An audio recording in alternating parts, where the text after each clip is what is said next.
माही सिंह और आप देख रहे हैं नेक्स्ट 9 न्यूज। आज बात करने वाले हैं उत्तर प्रदेश की सियासत को लेकर। जी हाँ, उत्तर प्रदेश में स्वामी प्रसाद मौर्य अब एक बार फिर से उभरते हुए नजर आ रहे हैं। उनका माना जा रहा है कि फिर से एक बार गठबंधन हो सकता है। वहीं अगर देखा जाए, कुछ समय पहले अखिलेश यादव के साथ गठबंधन में थे, कुछ सालों पहले की बात करें तो भारतीय जनता पार्टी के साथ गठबंधन में थे, लेकिन उनको किसी भी तरीके की संतुष्टि नहीं मिल पा रही थी। बार बार ये कहते थे कि नौकरी आरक्षण के विरोधी है भारतीय जनता पार्टी, केवल हिंदुत्व की राजनीति करती है। इस तरीके के आरोप लगाते हुए नजर आए। अभी हालिया में भी उन्होंने भारतीय जनता पार्टी के ऊपर तमाम आरोप लगाए। उन्होंने शिक्षक भर्ती को लेकर भी कहीं ना कहीं घोटाले की बात की और उस पर तमाम तरीके के आरोप भारतीय जनता पार्टी पर लगाते हुए नजर आए। साथ ही अखिलेश यादव की बात करें, अखिलेश यादव के साथ गठबंधन में रहकर भी स्वामी प्रसाद मौर्य कहीं ना कहीं अपने आप को फ्री महसूस नहीं कर रहे थे। यही कारण है कि उन्होंने समाजवादी पार्टी का रुख छोड़ दिया। अब ऐसे में माना ये जा रहा है कि अपनी पार्टी, राष्ट्रीय शोषित पार्टी से वो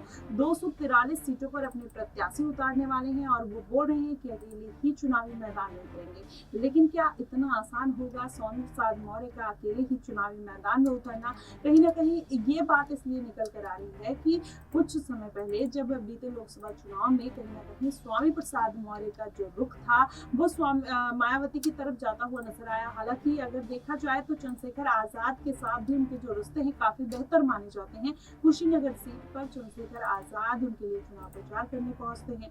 तो स्वामी प्रसाद मौर्य जिस तरीके से अपनी रणनीति बनाने की कोशिश कर रहे हैं, क्या उसका फल उनको देखने को मिलेगा? अगर वहीं उनके बेटे संघमित्रा मौर्य की बात करें, भारतीय जनता पार्टी में शामिल है, लेकिन अभी तक उनको कोई जिम्मेदारी चुनाव में भी नहीं मिली और बीते लोकसभा चुनाव में भी उनका टिकट काट दिया गया। वहीं कुछ समय पहले स्वामी प्रसाद मौर्य की जो बेटी है वो रोते हुए नजर आई जब उनका टिकट काट दिया गया। स्वामी प्रसाद मौर्य उन पर भड़कते हैं और कहते हैं ये सब कायरता की निशानी है, इस तरीके से रोना नहीं चाहिए। लेकिन वहीं अगर दूसरी तरफ देखा जाए तो संघमित्रा मौर्य 2 बार बदायूं से सांसद रह चुकी और इस बार जो भारतीय जनता पार्टी ने प्रत्याशी उतारे थे वो प्रत्याशी कहीं ना कहीं हार का सामना करते हैं।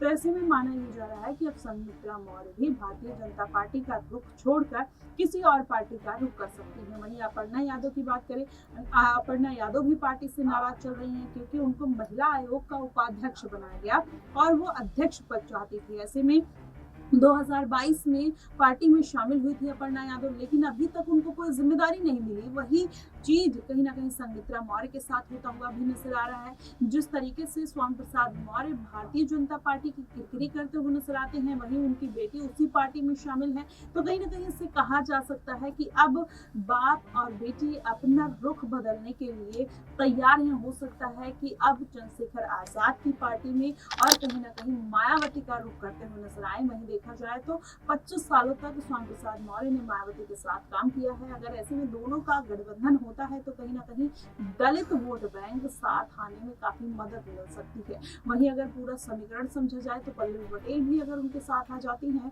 तो समीकरण बदलता हुआ नजर आएगा और मायावती का गिरता हुआ जनाधार एक बार फिर से बढ़ सकता है। देखना दिलचस्प होगा कि आखिरकार उत्तर प्रदेश की राजनीति कहां तक जाती है। क्या इस बार उपचुनाव में संघमित्रा मौर्य या फिर स्वामी प्रसाद मौर्य को कोई जिम्मेदारी मिलती है या फिर आने वाले विधानसभा चुनाव में वो एक दूसरे के साथ गठबंधन करने की पूरी तैयारी कर सकते हैं? फिलहाल आपको क्या कुछ लगता है आप हमें कमेंट बॉक्स में जरूर बताइएगा। फिलहाल के लिए बस इतना ही। देश और दुनिया की तमाम खबरों के लिए हमारे साथ बने रहिएगा।